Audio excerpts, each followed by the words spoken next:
पूर्णमिदं पूर्णात् पूर्णमुदच्यते पूर्णस्य पूर्णमादाय पूर्णमेवावशिष्यते। ओम शांति शांति शांति। ओम गुरुभ्यो नमः। सभी को अहम ब्रह्मास्मि। आज पवित्र सत्संग को सभी को स्वागत करुच्ची। आम अष्टांग योगर अमूल्य साधना को चर्चा ही बुझुचे। से साधना को जीवन में आचरण करी ईश्वर प्राप्ति करने प्रयास करुचे। ये प्रचेष्टार आम अष्टांग योगर चारिटा साधना को बहुत गभीर भाव में चर्चा ही बुझी सारीचे, जहाँकि जम, नियम, आसन, प्राणायाम। आज आम अष्टांग योगर पंचम साधना जहाँकि प्रत्याहार को बहुत गभीर भाव में चर्चा हवा, ताकू परखिबा, बुझिबा, जीवन में ए साधनार विधि को किंबा ए साधनार प्रतिफल को आम उपकृत ही ईश्वर प्राप्ति करने चेष्टा करिबा। तो देखो प्रत्याहार माने इंद्रियों को भोग्य वस्तुर नियंत्रण करवा, इंद्रियों को आ मन को निज नियंत्रण रे करिवार विधि को प्रत्याहार कहा जाय थाए। माने प्रत्याहार एक प्रकार साधनार प्रतिफल भी कहि परिबा। बुझि पाछन्ते जेतले साधक साधना मार्ग को आसी थांती, साधक निहायती बहिर्मुखी थांती। आमे समस्ते जेतले प्राथमिक दशारे ए सत्संग रे जोड़ी हेले किंबा आध्यात्मिक मार्ग को आसिले, प्राथमिक दशारे आमे इंद्रिय कौन, मन कौन, इंद्रियों का स्वभाव, मनर प्रकृति, मनर गुण, ए सब कथा को जानी नथिले। तो साधक जिते प्राथमिक दशारे साधना मार्ग को आसी थांती, से इंद्रिय मनर वशीकृत ही थांती। मन जहा कहिला ता करू थांती। इंद्रियों को जोंटा सुख दौन थाए, इंद्रियों को भोग्य वस्तु संगे से लुप्त होकर थांती। प्रिय आ श्रेय पदार्थर पार्थक्य को से बुझी न थांती। जो जिनस तांको प्रिय लगु थाए से जिनिस संगे से बांधी छंदी ही थांती। तो साधक जिते साधना मार्ग को आसी थांती, ए सब गभीर चर्चा को स्वाध्याय माध्यम रे, सत्संग माध्यम रे बुझी थांती, परखी थांती। धीरे धीरे धीरे समय लगी थाए, तांको भितर प्रत्याहार घटित होई थाए। एबे आमे पंचम साधना रे अच्छे प्रत्याहार। पंचम साधना पूर्वरु जो अष्टांग योग को आम चर्चा होचे, अष्टांग योग को भावी नियंतु गोटे गोटे अध्ययन कक्षा मानि नियंतु, माने गोटे गोटे श्रेणी मानि नियंतु। आमे जेमती प्रथम श्रेणीर पाठ पढ़िले, प्रथम श्रेणीर जहाँ भी पाठ सब आम पढ़ी साइला पर प्रथम श्रेणीर गोटे परीक्षा ही थाए। से परीक्षा को आम पास कला पर द्वितीय श्रेणी आम प्रवेश करिथाउ। द्वितीय श्रेणी रे सब पाठ पढ़िला पर तृतीय श्रेणी को आम प्रवेश करिथाउ। जेमती सिठी गोटे गोटे श्रेणी रे, गोटे गोटे कक्षा रे आम से पाठ को बहुत गभीर भाव में पढ़ी थाउ, बुझी थाउ। तापरे ता परवर्ती श्रेणी रे किंबा कक्षा रे आम उत्तीर्ण होई थाउ, प्रवेश करिथाउ। एठी सिंति जो आम अष्टांग योग कथा चर्चा होचे, अष्टांग योगर गोटे गोटे साधना बहुत अमूल्य, बहुत आवश्यक आ बहुत विरल। साधक गोटे साधना को आचरण कला परे, सिद्ध कला परे द्वितीय साधना को जाई थांती। आमे तो वर्चुअली कनेक्टेड अच्छे, आमे इंटरनेट रे क्लासेस करचे, आमे सबु साधना को एकाथरे चर्चा ही जाउचे। एकाथरे चर्चा ही जाउचे ता माने न जे सबु एकाथरे करि परिबा। धीरे धीरे साधना सिद्धि ही थाए। गोटे गोटे साधना सिद्धि हला परे ता पर साधना सहज नागी थाए। बुझि पारछन? तेनुक आम चर्चा होचे, ठीक अच्छे, आम समस्त बुझिया पे चर्चा होचे। आ सब जिनसर प्रचार भी होची, यूट्यूब रे भी ये सब वीडियो छड़ा जाउची, फेसबुक रे, इंस्टाग्राम रे भी ये सब वीडियो अपलोड होची। ये सब चर्चार मूल उद्देश्य है आम विवेक को जागृत करवा। सर्वप्रथमे आम चर्चा को बुझिबा, चर्चार सारांश को परखिबा, मनर स्तर रे, ज्ञानर स्तर रे ए अमूल्य चर्चा को आगे आम बुझिबा। तापर धीरे धीरे गोटे गोटे चर्चा को आम एमती तो बुझुथिबा समय रो ही आम आचरण करिथाउ। तो गोटे गोटे चर्चा को जेते आम आचरण करिबा, गोटे गोटे साधना रे जेते आम सिद्धि प्राप्त करिबा, ता परवर्ती साधना हमको सहज होई थाए। तो जेहेतु एबे आम पंचम साधना अच्छे प्रत्याहार रे प्रत्याहार साधना अच्छे ता माने चारिटा साधना को आम संपूर्ण करिथिबा आवश्यक अच्छे किंबा संपूर्ण करने आम चेष्टा करुचे। तो जिते जन साधक जमरे पांचटा साधना अहिंसा सत्य अस्तेय ब्रह्मचर्य अपरिग्रह ए पांचटा साधना को से आचरण करिथांती तांको भितर एक अनुशासन आसी थाए तांको इंद्रिय तांको नियंत्रण रे ही थांती। केते गभीर साधना आम केते अमूल्य साधना को सब चर्चा होइचे। तापर नियम रे पांचटा साधना शौच संतोष तप स्वाध्याय ईश्वर प्रणिधान ये जो पांचटा साधना को से आचरण करिथांती। तो ये जो जम नियम को आचरण कला परे आसन को कला परे प्राणायाम को सिद्ध कला परे प्राणायाम बहुत अमूल्य साधना गत वीडियो रे हम चर्चा होइचे। प्राणवायु को माध्यम करी प्राणवायु को नियंत्रण रे करी मन को स्थिर करिया पे मन को शांत करिया पे मनर अस्थिरता को शांत करिया पे साधक चेष्टा करिथांती। तो जेतले जम नियम आसन प्राणायाम को बहुत निष्ठावान हिंकरी जने साधक आचरण करिथांती से निष्ठा माध्यम रे से साधकर से साधनार प्रयास माध्यम रे साधकंक इंद्रिय मन तांको नियंत्रण रे हेई थाए। बुझी पासंते प्रत्याहार प्रत्याहार माने इंद्रिय जो बहिर्मुखी थिले बहिर्मुखी साधना मार्ग को आसीबा पूर्व रे जने साधकंक इंद्रिय बहिर्मुखी थांती। जीभ विभिन्न खाद्य लालसा रे व्याकुल थाए स्वाद जीव को बांधु थाए आँख को देखिया पाई चेष्टा प्रचेष्टा करुथाए चक्षु को दृश्य बांधु थाए कान परचिंतन संगीत बाहरी चर्चा रे भारी आनंद न थाए कान को शब्द बांधु थाए शरीर विभिन्न स्पर्श आलिंगन को शरीर खोजु थाए। बुझी पासंते पांचटा जो ज्ञानेन्द्रिय पांचटा जो कर्मेन्द्रिय अच्छंती ये इंद्रिय साधना मार्ग को साधक आसीबा पूर्व बहिर्मुखी थांती सदा सर्वदा तांको भोग्य वस्तु रे लुप्त थांती। इंद्रियर संगे संगे मन भी भारी चंचल थाए मन भी भारी व्याकुल थाए मन भौतिक सुख रे लुप्त थाए। इंद्रिय मन को जिते साधक बुझी न थांती तो सी अजाणतरे सुख को आनंद को भौतिक जगत रे खोजु थांती भौतिक संसार रे खोजु थांती आनंद प्राप्ति करिया पई से भौतिक वस्तु पदार्थ उपर निर्भर होतांती।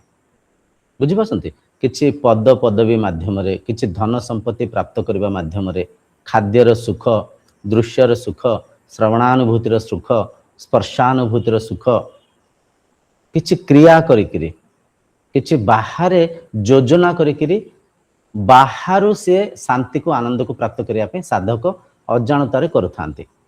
तो जेतले से विवेक हिंकरी ए सब साधना मार्ग रे सत्संग करिकिरी इंद्रिय मनर प्रकृति को स्वभाव को बुझी थांती निजर सत्सत्ता को जेतले स्वाध्याय करि से परखि पारि थांती बुझी पारि थांती मु आत्मा मु ब्रह्म मु चैतन्य स्वरूप मु सच्चिदानंद स्वरूप मते आनंद बाहरु आवश्यक नहीं मु ही आनंदर स्रोत मु ही आनंदर स्वरूप जेतले साधक ए कथा को बुझी थांती तो धीरे धीरे तांको भितरे नियंत्रण आसी थाए निजको नियंत्रित करि पारि थांती इंद्रिय मन को नियंत्रण रे करि पारि थांती।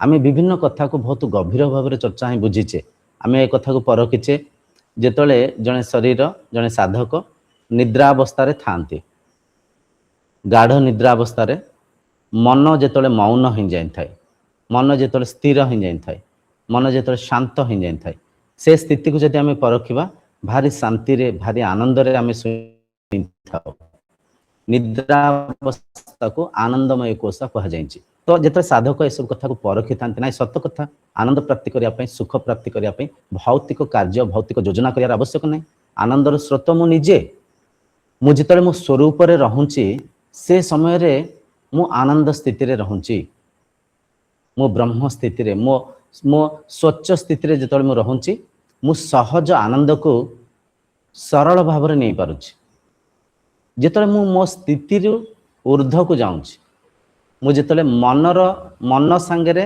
हजि जाउची आत्मा रूपक मु जेतले मनर से वृत्ति को देखुची मनर राग द्वेष को देखुची मनर विचार को देखुची तो से समय रे मु मन संगे रे हजि जाउची ମୁଁ ମନକୁ ନିଜ ସ୍ୱରୂପ ମାନି ନେଉଛି। ଅଜାଣତରେ ମନର ଦୁଃଖକୁ, ମନର ସୁଖକୁ, ମନର କଷ୍ଟକୁ, ମନର ଯନ୍ତ୍ରଣାକୁ ମୋ ନିଜର ଦୁଃଖ, ମୋ ନିଜର ଯନ୍ତ୍ରଣା, ମୋ ନିଜର ଅସ୍ଥିରତା ମୁଁ ମାନି ନେଉଛି ଜ୍ଞାନର ଅଭାବରୁ। ତ ବାରମ୍ବାର ଯେତେବେଳେ ସାଧକ ମନ ରହିତ ସେ ସ୍ଥିତିକୁ ପରଖି ପାରିଥାନ୍ତି, ତ ସେ ବୁଝି ପାରିଥାନ୍ତି ନାହିଁ ସତ କଥା ଆନନ୍ଦର ସ୍ରୋତ ମୁଁ ନିଜେ, ସୁଖର ସ୍ରୋତ ମୁଁ ନିଜେ, ଏ କଥାକୁ ସେ ପରଖି ପାରିଥାନ୍ତି, ଏ କଥାକୁ ସେ ବୁଝି ପାରିଥାନ୍ତି।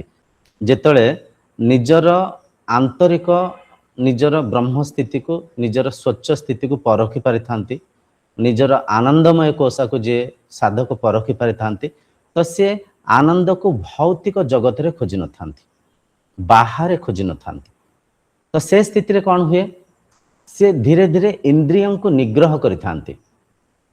ମନ ନିଗ୍ରହ, ଇନ୍ଦ୍ରିୟ ନିଗ୍ରହ କରିକିରି ଇନ୍ଦ୍ରିୟଙ୍କ ସ୍ୱରୂପକୁ, ଇନ୍ଦ୍ରିୟଙ୍କ ଅସ୍ଥିରତାକୁ ବୁଝିଥାନ୍ତି, ପରଖିଥାନ୍ତି। ଖାଦ୍ୟ ଲାଲସାରେ କେମିତି ଜୀବ ଉତ୍ସାହିତ ହେଉଛି, ଶବ୍ଦ କେମିତି କାନକୁ ବାନ୍ଧୁଛି। ଆମେ ଅନେକ ଥର ଏ ସତ୍ସଙ୍ଗରେ ତ ଚର୍ଚ୍ଚା ହେଇନି, ୟୁଟ୍ୟୁବ ଚ୍ୟାନେଲରେ ବି ବହୁତ ସାରା କଥା ସେଥିରେ ଆମେ ଚର୍ଚ୍ଚା ହେଇଛି, ଆପଣମାନେ ଆଶା କରୁଛି ଦେଖିଥିବେ। ମାଛ ଆପଣ ଯଦି ଦେଖିବେ, ମାଛ ଖାଦ୍ୟ ଲାଲସାରେ ଭାରି ଚଞ୍ଚଳ ଅସ୍ଥିର ହେଇକିରି ବନିଶୀ କଣ୍ଟାରେ ଯେଉଁ ଖାଦ୍ୟଟା ଓହଳିଛି, ସେ ଖାଦ୍ୟର ସ୍ଥିତିକୁ ସେ ପରଖି ପାରିନଥାଏ। ଦେଖନ୍ତୁ, ଖାଦ୍ୟ ହେଇପାରେ ମାଟି ଉପରେ କୋଉଠି ପଡ଼ିଥିବା ଦରକାର, ଖାଦ୍ୟ ହେଇପାରେ କେଉଁ ଗଛରେ ଫଳିଥିବା ଦରକାର। ଗୋଟେ ଜିନିଷ ଯଦି ପବନରେ ନଟିକିଛି, ଓହଳିଛି, ତାହେଲେ ସେଠି କିଛି ନା କିଛି ତ୍ରୁଟି ଅଛି, ସେଇଟା ସହଜ ସ୍ଥିତିରେ ନାହିଁ। ଆପ୍ରାକୃତିକ ଭାବରେ ଗୋଟେ ଜିନିଷଟେ ଝୁଲୁଛି। ଆମେ ମାଛ ଧରିବା ପାଇଁ ଯାହା ବି ଯୋଜନା କରୁଥାନ୍ତି, କିଏ ଜିଆଙ୍କୁ ଗୁନ୍ଥିଥାନ୍ତି, କିଏ କିଛି ଆଉ କିଛି ପଦାର୍ଥକୁ ତା ଦେହରେ ଖାଦ୍ୟକୁ ଗୁନ୍ଥିଥାନ୍ତି, ମାଛକୁ ଲାଳାହିତ କରିବା ପାଇଁ, ମାଛକୁ ସେ ଖାଦ୍ୟ ଲାଲସା ଦେଖିବା ପାଇଁ ପ୍ରେରିତ କରିଥାନ୍ତି। ତ ଖାଦ୍ୟର ଲାଲସାରେ ମାଛ ଧରିବା ପାଇଁ ଯେ ପ୍ରଚେଷ୍ଟା କରୁଛନ୍ତି ଫିସରମ୍ୟାନ୍, ତାଙ୍କ ଯୋଜନାକୁ ସେ ପରଖି ପାରିନଥାନ୍ତି। ମାଛ ଭଡ଼କିନା ଯାଇକରି ଖାଦ୍ୟ ଲାଲସାରେ ସେ ଖାଦ୍ୟକୁ ଖାଇ ନେଇଥାଏ, ସେ କଣ୍ଟାରେ ଫସି ଯାଇଥାଏ। ଇନ୍ଦ୍ରିୟ ଅସ୍ଥିରତାରେ ସେ ମାଛ ସେ ଖାଦ୍ୟକୁ ଠିକ୍ ସେ ପରଖି ପାରିନଥାଏ। ଆମେ ଶୁଣିଛେ ହରିଣକୁ ମାରିବା ପାଇଁ ଶିକାରୀ କ'ଣ କରିଥାନ୍ତି, ଗୋଟେ ସଙ୍ଗୀତକୁ ବଜେଇଥାନ୍ତି, ଗୋଟେ ଧ୍ୱନିକୁ ବଜେଇଥାନ୍ତି, ଗୋଟେ ସୁନ୍ଦର ସଙ୍ଗୀତକୁ ଥାନ୍ତି। ସଙ୍ଗୀତର ଧ୍ୱନିରେ ହରିଣ ହଜି ମଜିକିରି ସ୍ଥିର ହେଇକିରି ଶୁଣୁଥାଏ, ସ୍ଥିର ହିଁ ଯାଇଥାଏ। ସେ ସଙ୍ଗୀତର ଧ୍ୱନିରେ, ସେ ସଙ୍ଗୀତର ମଧୁର ଶବ୍ଦ ସାଙ୍ଗରେ ହରିଣ ହଜି ମଜିକିରି ଶାନ୍ତ ହେଇକିରି ସେ ସଙ୍ଗୀତକୁ ଶୁଣୁଥାଏ। ଶିକାରୀ ତୀର ମାରିକିରି ସେ ହରିଣକୁ ମାରି ଦେଇଥାନ୍ତି। ହାତୀକୁ ଧରିବା ପାଇଁ, ବୁଝିପାରୁଛନ୍ତି, ପୁରୁଷ ହାତୀକୁ ଧରିବା ପାଇଁ ଶିକାରୀ କିଛି ଯୋଜନା କରିଥାନ୍ତି। ଗୋଟେ ବଡ଼ ଗାତକୁ ଖୋଳିଥାନ୍ତି, କିଛି ଅଳିଆ ଆବର୍ଜନକୁ, କିଛି ପତ୍ରକୁ ସେଠି ପକେଇଥାନ୍ତି। ସେଠି ଗୋଟେ ମାଇ ହାତୀକୁ ଧରିକିରି ତାଙ୍କୁ, ପୁରୁଷ ହାତୀକୁ ଲାଳାହିତ କରୁଥାନ୍ତି। ତ ହାତୀ କାମ ସୁଖର ବ୍ୟାକୁଳତାରେ ଚଞ୍ଚଳ ଅସ୍ଥିର ହେଇକିରି ସେ ଖାଲରେ ପଡ଼ିଯାଇଥାଏ, ଖାଲକୁ ପରଖି ପାରିନଥାଏ, ଶିକାରୀର ଜାଲରେ ସେ ଫସି ଯାଇଥାଏ। ଯଦି ଆମେ ଦେଖିବା ଆମ ଘରେ ବି ଆପଣ ଦେଖିଥିବେ, ଗାଁ ଗହଳିରେ ରାତିରେ ଚୁଲିରେ ରୋଷେଇ ହେଉଥାଏ, ବାହାରେ ଘର ବାହାରେ ବାରିଆଡ଼େ ଚୁଲି ଥାଏ, ଚୁଲି ଜଳୁଥାଏ। କିମ୍ବା ଶୀତ ଦିନେ ଆପଣ ଦେଖିଥିବେ କିଛି ମା ମାନେ, କିଛି ବାବା ମାନେ, କିଛି ଭାଇମାନେ ଧୁନି ଜଳାଉଥାନ୍ତି। ଶୀତ ଦିନେ ଯେତେବେଳେ ଅଧିକ ଥଣ୍ଡା ଥାଏ, ସେ ଥଣ୍ଡାରୁ ଟିକେ ନିବୃତ୍ତି ପାଇଁ, ଟିକେ ଆଂଶିକ ମାନେ ଗରମ ପାଇଁ ସେମାନେ କିଛି ଧୁନି ଜଳାଉଥାନ୍ତି, ଅଗ୍ନିକୁ ପ୍ରଜ୍ୱଳିତ କରି ତା ଚାରିପାଖ ବସିକରି ସେକି ହେଉଥାନ୍ତି। ତ ସେ ଅଗ୍ନି କୁହନ୍ତୁ କିମ୍ବା ଚୁଲି ଜଳୁଥିବା ସେ ଅଗ୍ନିର ସେ ଚମକର ଆକର୍ଷଣରେ, ନିଆଁ ଯେତେବେଳେ ଜଳୁଛି ଅଗ୍ନି ଆଲୋକକୁ ପ୍ରସାରିତ କରୁଛି, ଅଗ୍ନିର ଏକ ଚମକ ଅଛି, ଚମକଦାର ଏକ ଆକର୍ଷଣ ଅଛି। ତ ସେ ଅଗ୍ନିର ଆକର୍ଷଣରେ ଆକର୍ଷିତ ହେଇକରି ଅନେକ ଛୋଟ ଛୋଟ କୀଟ ପତଙ୍ଗ ସେ ଅଗ୍ନି ପାଖକୁ ଉଡ଼ିକିରି ଆସି ଯାଇଥାନ୍ତି। ସେ ଅଗ୍ନିର ତେଜରେ, ଉତ୍ତାପରେ ଜଳି ହେଇକିରି ମରିଯାଇଥାନ୍ତି। ମାନେ ଏସବୁ କଥା ଆମକୁ ଦର୍ଶାଉଛି, ଆମକୁ ବୁଝାଉଛି, ଇନ୍ଦ୍ରିୟଙ୍କୁ ଯଦି ଆମେ ନିୟନ୍ତ୍ରଣରେ ରଖିବାନି, ଇନ୍ଦ୍ରିୟ ମନର ଯଦି ଆମେ ଦାସ ହେଇଯିବା, ତାହେଲେ ବିଭିନ୍ନ କୁସଂସ୍କାରିତ ହେଇକି ଯାହା ମାନ ତାହା ଖାଇବା, ଯାହା ମାନ ତାହା ପିଇବା, ଯାହା ମାନ ତାହା କରିବା, शरीर को रोगग्रस्त करदेबा, आंतरिक सुख को नहीं पारिबानी, इंद्रिय मन को चंचल अस्थिर करदेबा। कहीं आम बुझीचे इंद्रिय मन को जेते भौतिक सुख दबा से सुख रे लुप्त हेबे, से इंद्रिय मनर दास आपण को करदेबे। बुझिपारछन्ति? तेणुकर एटा मनर इंद्रियर प्रकृति। जेते आमे जेते चटमटिया जिनस को खाइबा, स्वाद आम मन को सेते बांधिब, जीभ सेते स्वादर लालसारे बहिर्मुखी रहिबो, उत्साहित रहिबो, आकांक्षा सदा खाद्य लालसारे जीव बहिर्मुखी होतिबो। बुझिपारछन्ति? खाद्य तो गोटे छोट उदाहरण रूप में आम बुझापी चेष्टा कले, जहाँ भी आपण भौतिक सुख नवा चेष्टा करते से इंद्रियर दासर आप मन हो जाती। तेणुक साधक जिते साधना मार्ग को आसिक ए सब कथा को परखी पारि थांती, बुझी पारि थांती, धीरे धीरे सी इंद्रिय मन को नियंत्रण करने चेष्टा करते। जो जमरे 5टा साधना, नियम जो 5टा साधना ताको जिते आम आचरण कर निष्ठावान होकर प्राथमिक दशा रे आचरण करने चेष्टा कर अनेक थर विफल होता, अनेक थर विफल होला पर भी आउ थे आम चेष्टा कर आउ थे प्रयास कर धीरे धीरे जिते से साधना सबू सिद्ध होता है, आसन को आम सिद्ध कर प्राणायाम माध्यम रे मन को नियंत्रण जिते कर मनर अस्थिरता को चंचलता को जिते शांत कर धीरे धीरे प्रत्याहार घटित होता है। प्रत्याहार है साधनार प्रतिफल। इंद्रिय नियंत्रण रे ही जाती, मन नियंत्रण रे ही जाती। इंद्रिय जो बहिर्मुखी थिले इंद्रिय अंतर्मुखी होती। साधक जो साधक इंद्रियों कबल रे थिले, मनर दासत्व हिंकरी थिले, से साधक इंद्रिय मनरु मुक्ति पाई थांती, इंद्रिय मन को निज नियंत्रण रे करि थांती। बुझी पासंते? प्रत्याहार माने बाहर कौन सी आहार को आम भीतर को दबानी।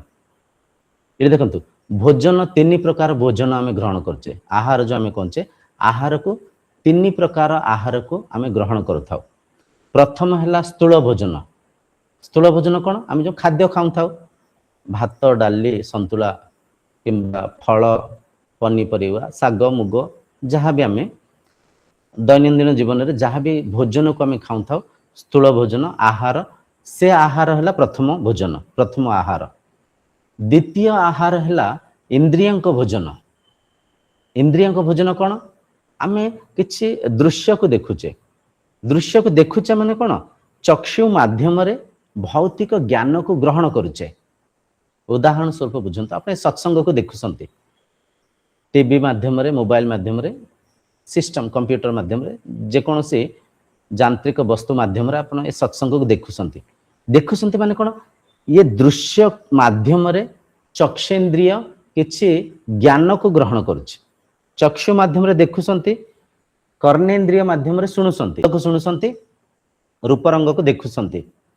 तो देखिबा माध्यम रे, शुणिबा माध्यम रे किछि ज्ञान को ग्रहण करसंती। इंद्रिय तांको भोजन को ग्रहण करसंती, तांको भोग्य वस्तु को ग्रहण करसंती। आपण जोंठी भी बसिसंती भाबिन तो गरम लागुछि, गरम लागुछि, तो से जो गरम लागिबार से जो सिचुएशन को, से जो परिस्थिति को, से जो परिवेश को आपण अनुभव करसंती, उपभोग करसंती। सत्संग सैला पर हेई पारे आपण कहि पारंती आज बहुत गरम लागिला, झाळ होइला, आज सत्संग ठीक से सुनी हेलानी, आज भारी कष्ट हैला, दिन को दिन गरम बढ़िलानी, प्रदूषण बढ़िलानी। मान देखो किछि तो ज्ञान ग्रहण करिसंती। तो इंद्रियों को माध्यम रे भी आमे मन को किछि आहार को दौचे, किछि भौतिक ज्ञान को दौचे, किछि भोजन को ग्रहण करुचे। तो इंद्रियों के माध्यम रे भी किछि आमे ग्रहण करुचे, शुणुचे, सुंगुचे बढ़िया फूल, मल्ली फूल बासना आसुची, गोटे गछ नागिछि कि, अच्छा कौन गछ नागिछि, गोलाप फूल बासना आसुची, एमती कौन गोटे जिनस माने गंधेला कौन एटा, अच्छा नर्दमा बाहर पानी सब सिटी, जहाँ भी घ्राणेन्द्रिय माध्यम रे, स्पर्श माध्यम रे, रुचि माध्यम रे। द्वितीय भोजन है आम इंद्रियों माध्यम रे जो भौतिक ज्ञान को ग्रहण करुचे, सी भी एक प्रकार मनर भोजन ज्ञान। तृतीय भोजन है मन रे जो आम चिंता चिंतन करुचे, विचार करुचे, मन भितर विभिन्न योजना करुचे, आमे सत्संग शुणुचे सत्संग रे किछि ना किछि आमे विचार करछे वृत्ति करछे ना ठीक अच्छा अच्छा एते सब गभीर कथा अछि अच्छा इंद्रिय मन एमती हमको बहिर्मुखी करसंती अच्छा ठीक अछि साधना रे जेहेतु आमे अच्छे इंद्रिय को नियंत्रण करिबा मन को नियंत्रण करिबा समय आसीबो ब्रह्मानुभूति करिबा समय आसीबो जीवन को श्रेष्ठ करिबा सार्थक करिबा काली सकाळे आमे कुआडे जिबार थिबो किंबा सत्संग सइला परे आमे किछि भोजन प्रस्तुति करिबा जहाँ भी मन माध्यम आमे मनन चिंतन करछे एक प्रकार ये भी मनर भोजन सूक्ष्म भोजन ये भी मनर एक ज्ञान को आमे संस्कार माध्यम रे मन को प्रेरित करुचे सर्वप्रथम देखंतु जेकोसी काम कार्य जेकोसी आमे भौतिक कर्म करुचे से कर्म करबा पूर्वरु मन रे आमे विचार को धारणा करिथाउ मन रे आमे वृत्ति करिथाउ चिंता चिंतन करिथाउ जेकोसी काम कार्य जहाँ भी आपण सत्संग मार्ग को आसीबा पूर्वरु कोंठी ना कोंठी सत्संग विषय रे सुनिसंती साधना विषय रे परखिसंती शास्त्र पढ़िसंती कोंठी ना कोंठी सांग साथी मेल रे किंबा आपन परिवार रे कि ना कि आपन को प्रेरित करिसंती बुझेसंती नाही आध्यात्मिक मार्ग हला एक पवित्र मार्ग एक स्वच्छ मार्ग ए मार्ग रे जे साधक साधना करिवे आध्यात्मिकता को आचरण करी विधिवत अनुशासन सहित जेतला आमे जीवन यापन करिबा आंतरिक सुख को नबा शरीर आरोग्य को आमे वंचित रखिबा मन इंद्रिय को पवित्र करिबा तो कोंठी ना कोंठी सर्वप्रथम आपण ज्ञान को सुनिले ज्ञान को काहा माध्यम रे आपण ग्रहण कले तो ए ग्रहण करिबा ए सुनिबा एक मनर भोजन तापर से मन रे ताको मनन कले चिंतन कले परखिले निरिध्यासन कले तापरे आपण ए कार्य को आचरण कले नाइ ठीक कथा मु भी सत्संग रे जॉइन हेबी मु भी ब्रह्म ज्ञान को श्रवण करिबी मु भी आत्मज्ञान को बुझीबी मु भी अंधकार रु आलोक आड़ को जीबी अविद्या रु मुक्ति हेंकरी सा विद्या को अध्ययन करिबी मु मृत्यु रु अमृतत्व को प्राप्त करिबी माने कोंठी ना कोंठी प्रथमे सुनिले ताको बुझिले ताको आचरण कले तो ये भी मन रे एक भोजन तो तीन प्रकार भोजन को आमे ग्रहण करूथा तो प्रत्याहार रो उद्देश्य हला भौतिक जो बंधन रे आमे बांधी छंदी हेंकरी थिले इंद्रिय मन जो बहिर्मुखी हेंकरी हमको बारंबार भौतिक भोग्य वस्तु रे हमको लालाहित करुथिले उत्साहित प्रेरित करुथिले तो से परिका इंद्रिय मनर दासत्व रु साधक मुक्ति पाई थांती बुझी पासंती चारिटा साधना को जेतले आचरण करि थांती ए चारिटा साधना माध्यम रे जेतले से चारिटा साधना को बहुत निष्ठावान हिंकर आचरण करि थांती सिद्धि प्राप्त करि थांती तो प्रत्याहार घटित हिं थाए प्रत्याहार साधनार एक प्रतिफल भी कहि परिबा प्रत्याहार इंद्रिय मन को नियंत्रण करिवार एक विधि माध्यम रे एक साधनार सिद्धि भी कहि परिबा तो प्रत्याहार एक प्राप्ति कहि परिबा साधनार मूल्य कहि परिबा साधनार प्रतिफल परिणाम कहि परिबा बुझी पारसंते जेतर प्रत्याहार प्राप्ति हिं थाए जेतर इंद्रिय आम बसरे हिं थांती मन रे एक शीतलता आसी थाए मन रे एक शांतता स्थिरता आसी थाए मन रे विवेक जागृत हिं थाए आम जो बारंबार बहिर्मुखी हेंकरी चंचल अस्थिर थिले आजिर समाज को देखंतु अधिकांश लोक केते चंचल केते अस्थिर अनावश्यक चंचल माने किछि काम नथिबो तथापि केते चंचल अस्थिर तांको भितर धैर्य नाही आत्माबल नाही किछि समय कोंठी बसी पार नांती ठिया हाई पार नांती काहारी अपेक्षा रे 10 मिनिट भी कई बितेई पार न थांती केते चंचल केते अस्थिर मन ये अस्थिरतार ए जो मनर अस्थिरतार प्रभाव आम शरीर उपरे आम मन उपरे आम संस्कार उपरे पड़ी थाए तेणुकर मन जेतरे शांत होई थाए मन जेतरे स्थिर होई थाए मन वर्तमान रे रही थाए वर्तमान रे मन आपण जदि मन को भल भाव रे परखिबे आमे हेई पारे भविष्यतर कल्पना करिक अधिक समय बितौं थाउ भूतकाल रे बीती जाइथिबा कथा को हम मन रे मनन करी चिंतन करिक भूतकाल रे अधिक समय बितै थाउ वर्तमान हला असल जीवन this very present moment is the perfect life एटा हला असली जीवन किंतु आमे ये वर्तमान रे रही पारि न थाउ भविष्यत रे भूतकाल रे भटकु थाउ तेणुकर जेतरे प्रत्याहार घटित होता है से साधक मन भितर शांतता आसी थाए मन भितर स्थिरता आसी थाए से वर्तमान रे रही पारि थांती से ता परवर्ती साधना को करि पारि थांती प्रत्याहार पर आसी जीव धारणा धारणा धारणा मन को एकाग्र करबा मन को गोटे वस्तु उपरे स्थिर रखिबा गोटे शब्द उपरे गोटे ज्ञान उपरे गोटे वस्तु उपरे मन को एकाग्र करबा केंद्रित करबा प्रत्याहार प्रत्याहार माध्यम रे आमे धारणा करबा सहज हो जाय थाए तेन करे प्रत्याहार रो उद्देश्य हला इंद्रियों को नियंत्रण कर दबा मन को नियंत्रण कर दबा इंद्रिय मन जेतले निज नियंत्रण रे हें गले मन रे शांतता आसी थाए मन रे स्थिरता आसी थाए इंद्रिय बाहर भोग्य वस्तु रे आउ लालाहित हेई न थांती उत्साहित हेई न थांती बहिर्मुखी हेई न थांती आज देखंतु यदि समाज रे विभिन्न प्रकार मादक द्रव्यर बिक्री चली गंजेई सिगरेट गुटका पान पराग मद ये सब कहीं बिक्री चली कौन थी बिक्री चली से माने तांको स्वार्थपूर्ति करसंती जे बिकुसंती से अधिक लोक धन उपार्जन करसंती ठीक अच्छे किंतु समाज केते विशृंखलित होउची जे भी मादक द्रव्य को सेवन करथांती निहायते कोंठी ना कोंठी तांको विवेक तांको सूचित करथाय ए जो मद को मु पिउची आज तो टिके भल लागुच मन को टिके सुन सुन लागुच झिमझिम लागुच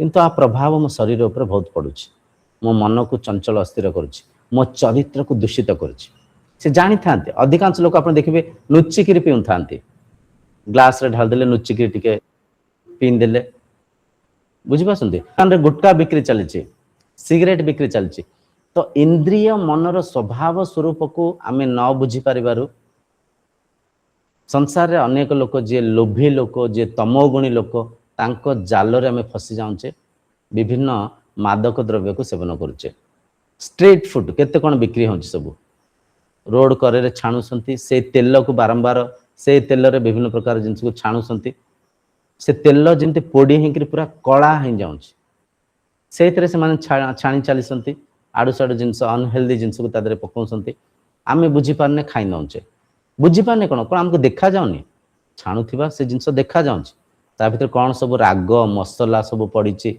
से सब कथा भी देखा जाउची आमे कहि परबानी देखा जाउनी किंतु स्वादर लालसा रे जिभर लालसा रे आमे सेठी फसी जाउची अनेक कथा अछि ब्रह्मचर्य को आचरण कले केते शरीर तेज रहिबो केते आरोग्य रहिबो अधिक लोक जानी थांती अजाणतरे इंद्रिय दास हेंकरी ब्रह्मचर्य को क्षय कर दउन थांती तो ये सब मन एक विराट माया मन ही माया इंद्रिय ही माया मन विभिन्न जाल विभिन्न योजना करू थाए मन माया रे मनर पाल रे आपन को फसेया पे विभिन्न योजना करू थाए विभिन्न माने आनंदर सुख दबा पाई किंचित आनंद दबा पाई मन विभिन्न योजना कर थाए एटी टिका आसंत हम बुझिबा एक्चुअली जो आनंद कहूचे सुख कहूचे से सुख कौन सुख को टिका आसंत हम टिके परखिबा कहना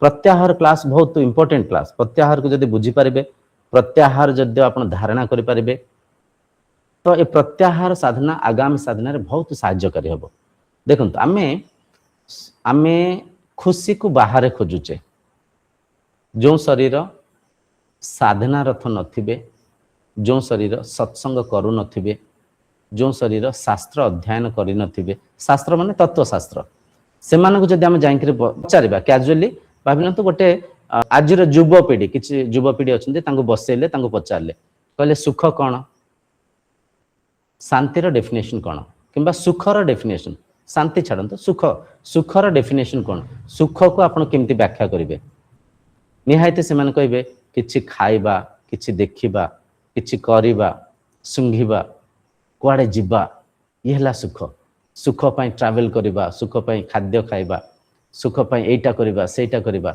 सुख माने किछि क्रिया माध्यम रे जो प्राप्ति हो थाए ताको सुख ए प्रकार से व्याख्या करी कहि थांती किंतु तांको व्याख्या को जदि हमें परखिबा भाविनियंतु खाद्य माध्यम रे सुख मिलिबो तांको जदि हमें कहबा नानी सुख भितर अछि बाहर नाही से हसिबे से आपन को थट्टा परिहास करी कहबे तो किछि खाइबाने पीबाने केमती सुख पाइबा ताले ये कि कथा एटा कि पागलियामी कथा कहउछंती आमे किछि खाइबानी पीबानी किछि करिबानी सेमति सुख मिलि जीवन ना सेमति शांति मिलि जीवन ना ना अपन जानना से आपन को माने कोन शब्द पागल परिका भाबिबे तांको मनस्थिति सेमति अछि तांको परिस्थिति सेमति अछि देखंतु खाद्य को आमे खाउचे ठीक अछि भाबिनियंतु स्वादिया खाद्य खाद्यर स्वाद माध्यम रे आमे सुख को खोजुचे आनंद प्राप्ति करि पारि थाउ ए प्रकार मानिचे जदि से क्रिया को आमे परखिबा भाबिनियंतु खाद्य धरे तेल पड़ी मसला दिया राग लुण पड़ी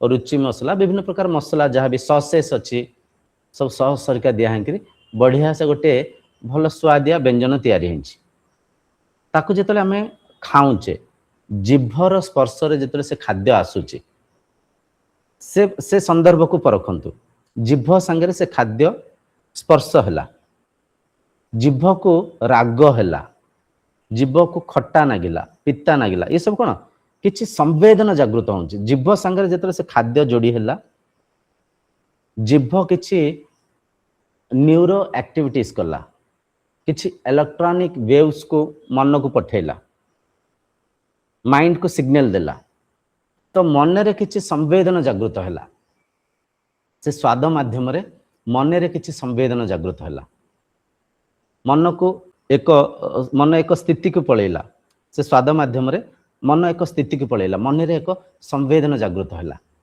तो से संवेदन को से जो मनर स्थिति को आमे कहूचे आनंद आमे कहूचे आनंद सुख सुख कहूचे तो सुख कोठी अछि असली सुख तो भितर अछि ना कोठी अनुभव करूचे जोठी अनुभव करूचे ता स्थिति सेठी ही अछि बहुत सूक्ष्म कथा कथा होचे ध्यान देले कथा को परखि पारबे आमे जो कहूचे खाद्य माध्यम रे स्वाद माध्यम रे आनंद मिलुची स्वाद माध्यम रे आनंद कोठी मिलुची केमिति मिलुची से आनंदर स्थिति को परखंतु जेतर खाद्य को खाउचे किछि संवेदना जागृत होउची ओनली सेंसेशंस किछि one type of sensations appear होउची किछि मन भीतर किछि मन स्थिति किछि क्रिएट होउची किछि ठंडा आइसक्रीम को खाइले ठंडा ठंडा अच्छे आइसक्रीम खरारे आप जाऊँ आइसक्रीम खाइले आइसक्रीम अच्छे जो शीतलता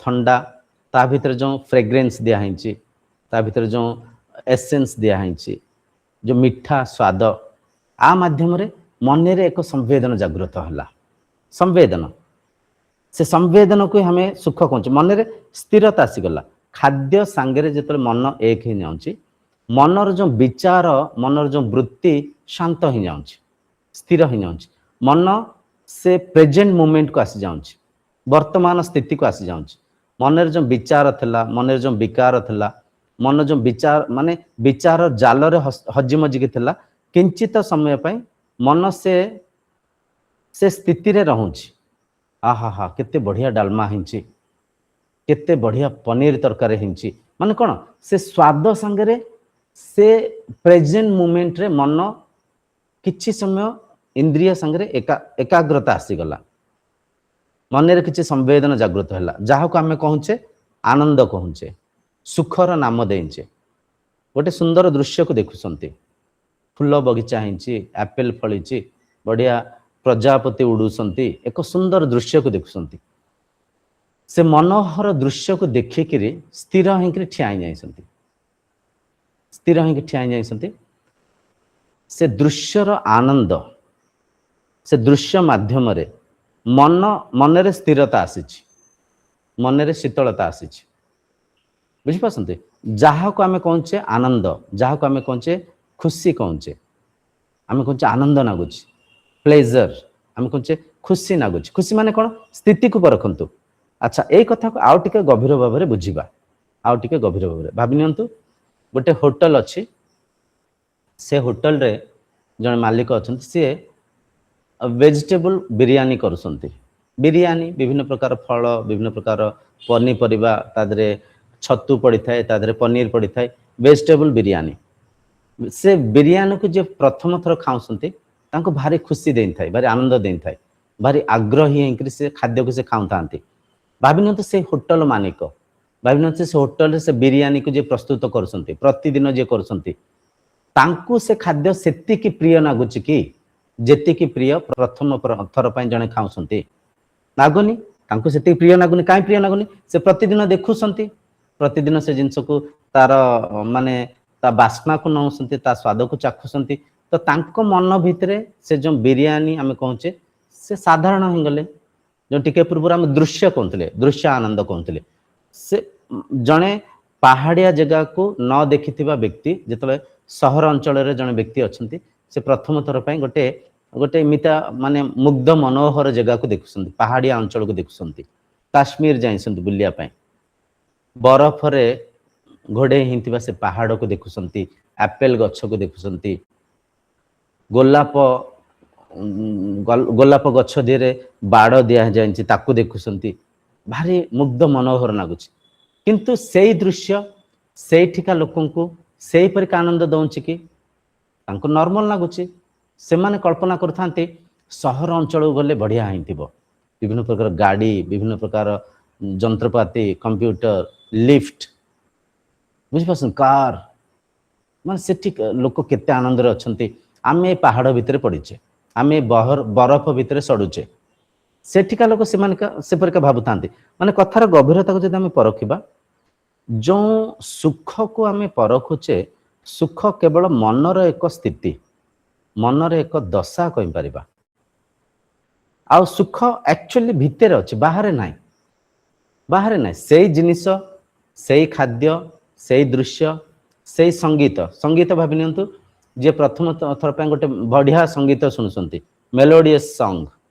बढ़िया विभिन्न प्रकार इंस्ट्रूमेंट बाजुची प्रथम स्तर पे शुणुंट भारी खुशी लगी थाए आनंद दे थाए संगीत माध्यम रे मन रे एक स्थिरता आसी थाए मन जो विभिन्न चंचल अस्थिर होकरी मन जो विभिन्न चिंता चिंतन रे व्याकुल चंचल थिला संगीतर ध्वनि जेतले बाजुची कर्णेन्द्रिय माध्यम रे जेतले से संगीत मन भीतर को प्रवेश करुची से इंस्ट्रूमेंट रिदम से साउंड इफेक्ट किछि समय पाई मन को स्थिर कर दउछि मन भितर एक संवेदन को जागृत करुछि जहा को हमें खुशी कहूचे जहा को हमें सुख कहूचे सुख को परखंतु खुशी को परखंतु अच्छा से संगीत को जे प्रतिदिन बजाउसंती प्रतिदिन शुणुसंती तांकु से संगीत एतिकी खुशी दउछि कि जेतिकी खुशी जने व्यक्ति प्राथमिक दिन शुणुसंती दउ नथिबो तांकु सदाल पे बजेंकरी सेटा गोटे तांकु गोटे नॉर्मल हो जाइथिबो तो सब कथार गभीरता को जदि हमें परखि परिबा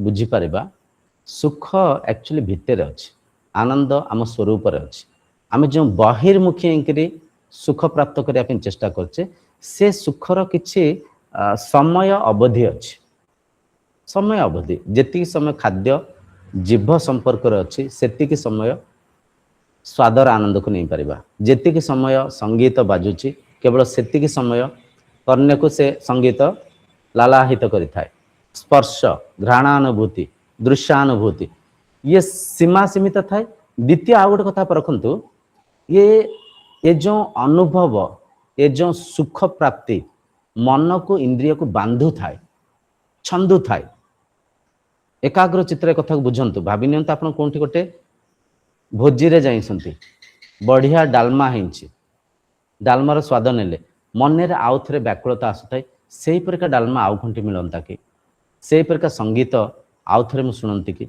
सेही परिका दृश्य आउ थरे देखंती कि सेही परिका ठंडा परिवेश रे रहिबार मौका आउ थरे मिलंता कि बुझ पारंती बारंबार से जिनिस को मन खोजु थाए मन से अनुभव संगे बांधी छंदी हो जाए थाए ता कारण कोन ता कारण से समय मन रे एक स्थिरता थिला मन रे एक प्रकार शांतता थिला जेतले साधक ए साधना मार्ग रे अष्टांग योग को विधिवत शास्त्रवत आचरण करिवे अनुशासन सहित जीवन यापन करिवे सकाळे प्राणायाम करिवे धारणा करिवे ध्यानस्थ होबा पय चेष्टा करिवे आपण देखिबे जीवन रे एते तृप्तता आसीबो एते आनंद आसीबो जो स्थिति रे भी अछंती जो परिस्थिति रे भी अछंती सेठी आपनको आनंद मिलिबो सेठी सुख को प्राप्त करि परिबे सुख प्राप्ति करिए पारे आनंद प्राप्ति करिया पे किछि भौतिक वस्तु पदार्थर किछि स्थान को जिबार आवश्यक रहिबनी बहुत गभीर कथा तेणुकरी प्रत्याहार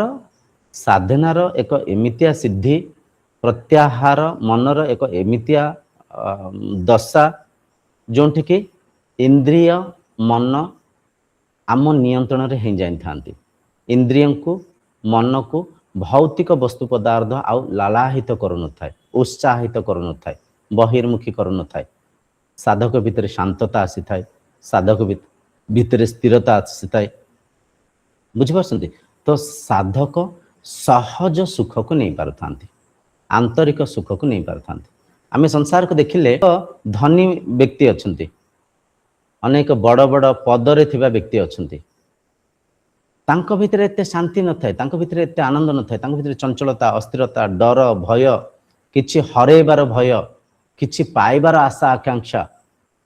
ପର୍ଯ୍ୟାପ୍ତ ମାତ୍ରାରେ ଧନ ଅଛି, ସମ୍ପତ୍ତି ଅଛି, ଚାକର ବାକର ଅଛନ୍ତି, ଯାନବାହନ ଅଛି, ଘର ଅଛି, ଆଜ୍ଞା ସବୁ ତ ଅଛି, ଆପଣ କାହିଁକି ଶାନ୍ତିରେ ନାହାନ୍ତି? ଆପଣ କାହିଁକି ଆନନ୍ଦରେ ନାହାନ୍ତି?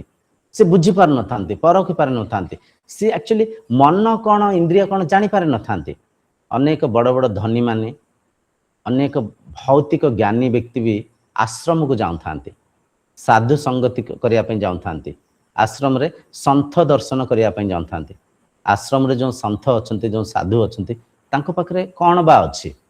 ଗୋଟେ ଚଟେଇ, ଗୋଟେ ଚଦର, ଖାଇବା ପାଇଁ ଟିକେ କ'ଣ ଖାଦ୍ୟ ପଦାର୍ଥ ଅଛି? ବହୁତ ସୀମିତ ସଂସାଧନ ଅଛି।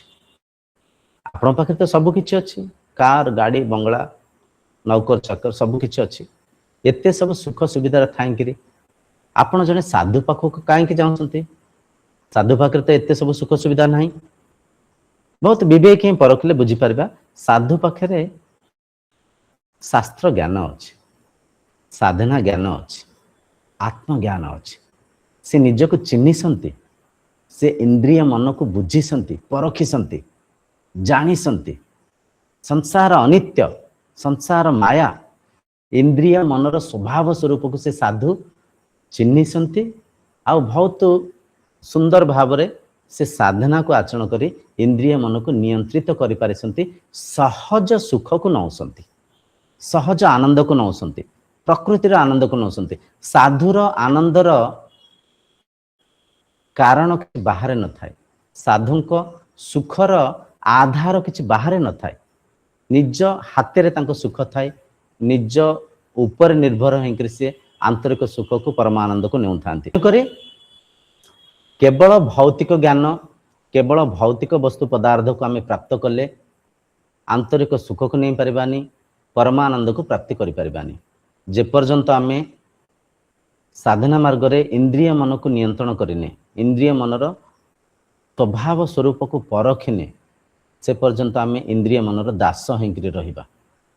କଷ୍ଟ ପୀଡ଼ାରେ ବହିର୍ମୁଖୀ ସୁଖ ପାଇଁ ବିଭିନ୍ନ ଯୋଜନା କରିବା, ଇନ୍ଦ୍ରିୟଙ୍କ ଜାଲରେ ଫସିଯିବା। ଯେମିତି ଟିକେ ପୂର୍ବରୁ ବୁଝୁଥିଲେ, ପଶୁ ପକ୍ଷୀମାନେ କେମିତି ସେମାନେ ଖାଦ୍ୟ ଲାଲସାରେ, ସଙ୍ଗୀତର ସୁଖରେ, ସମ୍ଭୋଗର ବ୍ୟାକୁଳରେ, ଅଗ୍ନିର ଚମକକୁ ଦେଖିକରି ସେମାନେ କେମିତି ଶିକାରୀଙ୍କ ଜାଲରେ ଫସି ଯାଉଥାନ୍ତି। ଠିକ୍ ସେହିପରିକା ଇନ୍ଦ୍ରିୟ ମନକୁ ଯଦି ଆମେ ସାଧି ପାରିବା, ତାଙ୍କ ସ୍ୱଭାବ ସ୍ୱରୂପକୁ ଯଦି ଆମେ ବୁଝିପାରିବା, ଇନ୍ଦ୍ରିୟ ମନ ଆମ ମିତ୍ର, ଇନ୍ଦ୍ରିୟ ମନ ଆମ କଥାକୁ ମାନିବେ।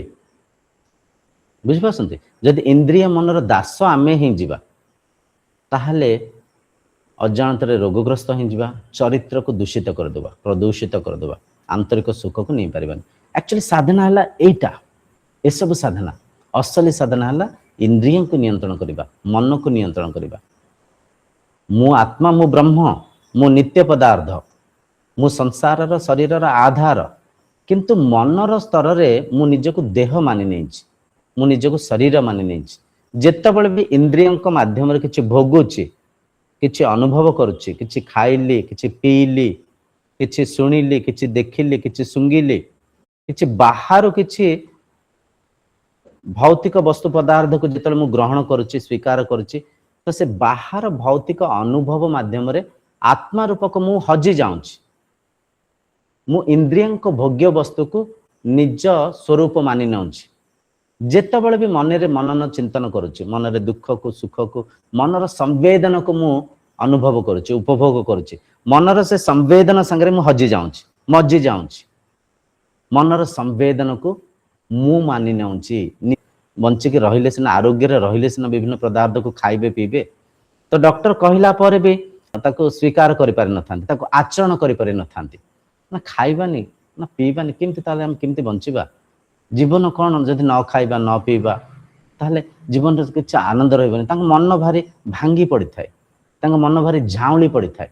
ଏସବୁର କାରଣ ଇନ୍ଦ୍ରିୟ ମନର ପ୍ରକୃତିକୁ, ସ୍ୱଭାବକୁ ନ ବୁଝିବା, ନ ଚିହ୍ନିବା। କେତେ ଅମୂଲ୍ୟ କଥା ଆମେ ଚର୍ଚ୍ଚା ହେଉଛି। ଏ କଥାର ଗଭୀରତାକୁ ଯଦି ଆପଣ ବୁଝିପାରୁଥିବେ, ସାଧନାରେ ସବୁଠାରୁ ବଡ଼ ସାଧନା ହେଲା ଇନ୍ଦ୍ରିୟକୁ, ମନକୁ ନିୟନ୍ତ୍ରଣରେ ରଖିବା, ନିଜ ବଶରେ ରଖିବା, ଇନ୍ଦ୍ରିୟଙ୍କ ଦାସ ହେବାନି। ଏଇଟା ହେଲା ବିରାଟ ସିଦ୍ଧି। ସିଦ୍ଧ ପୁରୁଷ ସିଏ ଯିଏ ନିଜକୁ ନିଜ ନିୟନ୍ତ୍ରଣରେ ରଖିଛନ୍ତି, ଯିଏ ପ୍ରାକୃତିକ ସୁଖକୁ ନେଉଛନ୍ତି, ଯିଏ ପ୍ରକୃତିର ଆନନ୍ଦକୁ ନେଉଛନ୍ତି, ଯାହା ଆନନ୍ଦ ତାଙ୍କ ନିୟନ୍ତ୍ରଣରେ ଅଛି, ପରାଧୀନ ହେଇକରି ଆନନ୍ଦକୁ ପ୍ରାପ୍ତ କରିବା ପାଇଁ ଚେଷ୍ଟା କରୁନାହାନ୍ତି। ସିଦ୍ଧ ପୁରୁଷ ସିଏ। ଆମେ ବିଭିନ୍ନ କଳ୍ପନା କରିଥାଉ ସିଦ୍ଧ ପୁରୁଷ ମାନେ ଯିଏ ହେଉଛି ବାକ୍ ସିଦ୍ଧି ହେଇଥିବ, ତଦାସ୍ତୁ କହିଦେଲେ କିଛି ତାଙ୍କର କିଛି ବାକ୍ ସିଦ୍ଧି ପ୍ରତିଫଳ ହବ।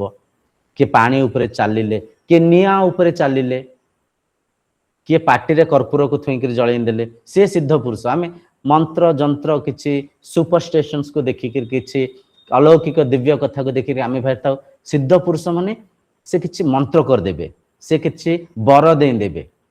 ना ना, ये मिछ कथार मन को मुक्त करंतु। सिद्ध पुरुष सी जी सिद्धि माध्यम इंद्रिय मन को नियंत्रण रखिसंती। सिद्ध पुरुष सी जे निजर ब्रह्म तत्व को जानिसंती, जे निजर आत्म तत्व को चिन्हिसंती, जे निज को चिन्हिसंती, असली निज को, नकली निज को न। नकली निज है शरीर, देह को मु मानिबा मिथ्या, मिछ, मिछ दुखर कारण। देह को जी मु मानिछि सी अविद्यार अशांतिग्रस्त होइछि। देहर पीड़ा को, देहर रोग को, देह प्राप्ति करथिबा भौतिक वस्तु पदार्थ को मोर मानि थाए। देहर जो संपर्क बंधु मित्रं को मोहरे बांधी संधि हेंकि थाए। लोभरे, क्रोधरे, काम विचारे, कुचिंतन रे, ईर्षा रे, मनर स्तर रे, इंद्रिय स्तर में बांधी छंदी था। तो सिद्ध पुरुष सी जी निजर आत्म तत्व को चिन्हि था, निजर सत्सत्ता को चिन्हि था, निजर नित्य पदार्थ को चिन्हि था। सिद्ध पुरुष सी जहाँ सुख तांको हाथ रे थाए, तांको नियंत्रण रे थाए। एटा हला सिद्धि। जदि कथार गभीरता को परखि पारुसंती, प्रतिदिन निज भितर थिबा किछि त्रुटि को, निज आचरण रे थिबा किछि त्रुटि को परखंतु। मु जो खाद्य पदार्थ खाऊँची से प्रिय ना श्रेय, श्रेष्ठ, ता प्रभाव मो शरीर उपर कौन पड़ुछि, मो मन उपर कौन पड़ुछि। मु जो सांगसाथी मेଳରେ बसिकरी चर्चा होउछि, जो विषय वस्तु को मु आदान प्रदान करुछि, जो ज्ञान को मु ग्रहण करुछि किंबा अन्य को दउछि, ये ज्ञानर सांग संगतिर ए जो चर्चार प्रभाव मो मन उपर कौन पड़ुछि, मो संस्कार उपर कौन पड़ुछि। प्रतिदिन मु हठात रागी जाउछि, ये क्रोधर प्रभाव मो मन उपर कौन पड़ुछि, मो परिवार उपर कौन पड़ुछि। परखंतु, निज को परखंतु, निज भितर कौन सब त्रुटि अछि। शरीर स्तर रे, खाद्य पेय स्तर रे, इंद्रियों को माध्यम रे जा भोगुचे से भोगिबा स्तर रे, मनर स्तर रे, विचारर स्तर रे, संस्कारर स्तर रे, संगतिर स्तर रे, जीवन रे प्रत्येक स्तर को एक साधक विवेकी हेंकरी जेतले तर्जमा करिवे, मन भितर जेतले एकाग्रता आसीबो, सेतबेले से साधक सिद्धि प्राप्त करिवे।